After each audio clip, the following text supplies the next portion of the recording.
If you have heard of BMX, then you must be one of those interested in the totally rad fad of 1980s BMX. Do you remember the odd little bikes that didn't look rideable by anyone over 12 years old? Well, they were actually designed for children. But no one who rides a BMX ever sits down on one unless they're posing for a photo. These bikes were made for stunting and soaring, tiny platforms for airborne maneuvers in imitation of motocross moves, without the motor. Born out of the 70s motorcycle race scene in Southern California, BMX was a sport created by kids, for kids. But it didn't stay that way. BMX soon became a serious sport for grown-ups and even became an Olympic event in 2003. However, if you lived in the early 1980s, there was no escaping the extreme popularity of BMX.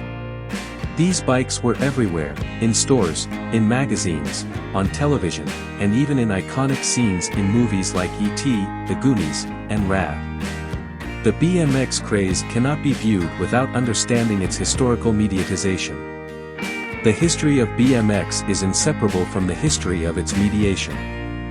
The rise and fall of the sport can be correlated with the appearance and disappearance of disseminating institutions such as particular special interest magazines.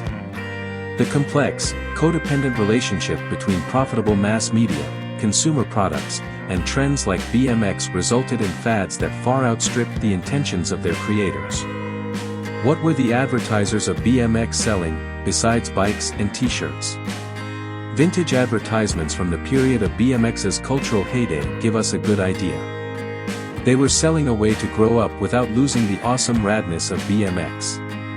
Images of all-male bonding through competition and team building, as well as images of toughness and style, were prevalent.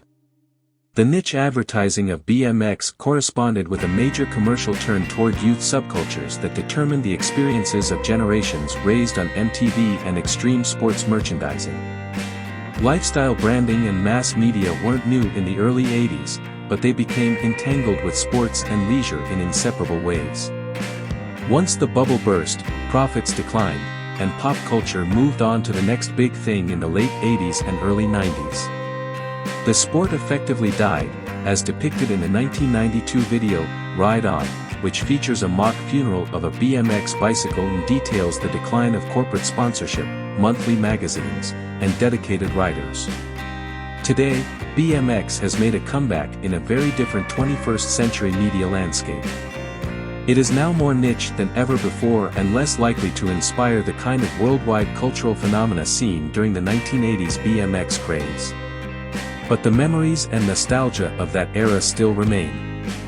So, let's immerse ourselves in these images and reminisce about that epic time when BMX took the world by storm. The most exciting part is still ahead, so let's savor history through these photos and journey together back to the totally rad fad of 1980s BMX.